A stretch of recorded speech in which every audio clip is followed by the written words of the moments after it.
Hello বন্ধুরা, সবাইকে শুভ দুপুর। তো রান্নাবান্না দেখো বসিয়ে দিচ্ছি। সেদিকে ভাত ফুটছে, এদিকে কড়াও বসিয়ে দিয়েছি, কড়াই তেল দিয়ে দিয়েছি। এই দেখো ভাতটাও ফুটে এসেছে, এক্ষুনি হয়ে যাবে।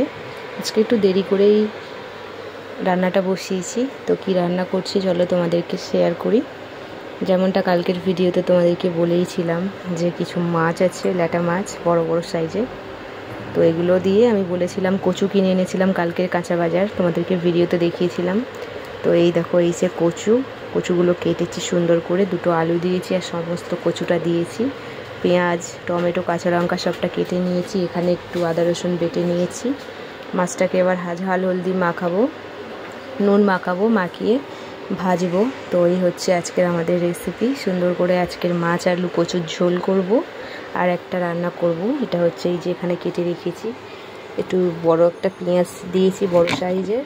আর এই যে একটু কাঁকরোল ভাজা করব মচমচে করে তেল দিয়ে। তো আজকের রান্নায় আর কিছুই থাকবে না, শুধু কাঁকরোল ভাজা মচমচে করে, আর এই যে কচু আলু মাছের ঝোল আর ভাত। তোমাদের বাড়িতে কি রান্না হচ্ছে না হচ্ছে অবশ্যই কমেন্ট করে আমাকে জানাতে ভুলো না। সবাইকে আরও একবার শুভ দুপুর। আরও একটা কথা বলতে তোমাদেরকে ভুলে গেছি বন্ধুরা, দেখো কথা বলতে বলতে আমি কিন্তু মাছ হলুদ মাখিয়ে নিয়েছি, যেটা না বললেই নয়। এই মাছ দিয়ে, দেশি মাছ অবশ্য, নোনা মাছ নয়, এই দেশি মাছ দিয়ে কচু দিয়ে আলু দিয়ে, দাঁড়াও তোমাদেরকে কচুটা একটু দেখায়। এই যে কচু দিয়ে আলু দিয়ে মাছ দিয়ে রান্নাটা আমার মা এত ভালো করে, মানে মায়ের হাতের রেসিপিটা খুব সুন্দর লাগে। এই কচু আলু মাছ দিয়ে আমার মা এত সুন্দর বানায়। আমি যখনই আমার বাবার বাড়িতে যাই আর তখনই কিন্তু আমি আমার মাকে বলি, মা কচু আলু মাছ দিয়ে আমি ঝোল খাবো জিরে বাটা। আর মা এত সুন্দর করে রেসিপিটা করে, তোমাদেরকে কি বলবো। তো সেই কথাটা বলতে আরও একবার তোমাদের কাছে ফিরে এলাম। খুব ভালো লাগে সত্যি কথা, মায়ের হাতের রান্না মানে একটা আলাদাই ব্যাপার। আর সত্যি বলতে কি বন্ধুরা, আমি একদমই রান্নাবান্না করতে জানতাম না, ঠিক আছে। মানে বিয়ের পর আমি শাশুড়ির থেকেই রান্না শিখেছি, মায়ের কাছে মোটেই রান্না করিনি। আমার মা আমাকে অনেক মানে আদর যত্নে মানুষ করেছে। মানে মাছ ভাজতে গেলে যে হাতে তেল পড়বে, তেল ছিটকাবে, ভাতের ফ্যান ঝাড়তে গিয়ে যে আমার হাতে পড়ে হাত পুড়ে যাবে, এইটা মায়ের যে ধারণা চিন্তা আমাকে নিয়ে খুব পজিটিভ ছিল মা। তো যাই হোক, মাকে খুব মিস করছি, মায়ের হাতে রান্নাও মিস করছি।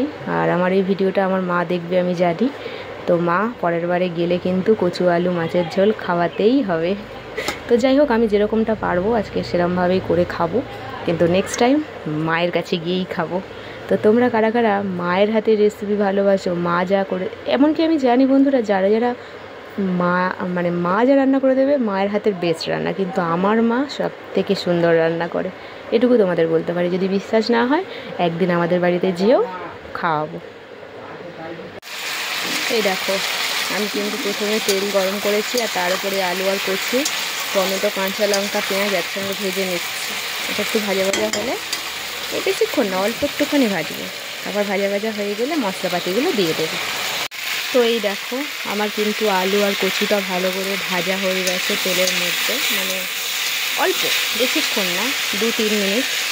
এরপরে আমি দিয়ে দেবো একটু আদা রসুন বাটা, একটু জিরে বাটা।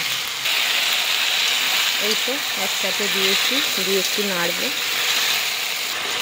এরপর আর কি, একটুখানি গুঁড়ো লঙ্কা দিয়েছি, যেহেতু আমি অনেকটা কাঁচা লঙ্কা দিয়েছি সেই জন্য একটুখানি, জাস্ট কালার হওয়ার জন্য। আর হলুদ দিয়ে দিলেই পরিমাণ মতো, ব্যাস হয়ে যাবে। আর কিচ্ছু লাগবে না, যেহেতু আমি কাঁচা জিরে বাটা দিয়েছি তাই আর জিরে গুঁড়োটা আর লাগছে না। আর কি বলছো, নুন তো আমি আগেই দিয়ে দিয়েছি ভাজার সময়, যখন এই কচু আলুটা তেলের ওপর ভাজছিলাম তখন নুন দিয়ে দিয়েছি। তো এই হচ্ছে মশলা, খুব অল্প পরিমাণ মশলাতে যে এত সুন্দর রান্না হয়। আমার হাতের রান্না অত ভালো নয় বন্ধুরা, ওই যে বললাম মা যদি রান্না করে খাওয়াতে তোমাদের বুঝতে পারতে কত ভালো লাগে। যাই হোক, এই যে এবার শুধু এটাকে একটু কষে নেবো, জল ঢেলে দেবো আর মাছগুলো দিয়ে ফুটিয়ে নিলেই হয়ে যাবে। তো দেখো বন্ধুরা আমার কিন্তু কষা হয়ে গেছিলো, আর আমি একটা কাজ করছিলাম বলে তাড়াহুড়ো করে ছুটে এসে জল দিয়ে দিয়েছি, নাহলে তোমাদেরকে দেখাতাম যে কষে কষে কীরকম হয়ে গিয়েছিল। তো ধরে যাচ্ছিলো তলায়, সেই জন্য আমি কিন্তু তাড়াতাড়ি করে ছুটে এবার পরিমাণ মতো জল দিয়ে দেবো, মাছগুলো দিয়ে দেবো, হয়ে যাবে ফুটে উঠলে। তো আমার যেরকমটা আগেই বলেছি আমি। তো এই তো দেখো কত সুন্দর লাগছে, তাই না? দেখতে যতটা সুন্দর লাগছে খেতে তার থেকেও বেশি সুন্দর। তো কেমন লাগলো আমার হাতের আজকের এই রান্না অবশ্যই জানিও, আর টেস্ট করতে হলে চলে আসো আমার বাড়ি।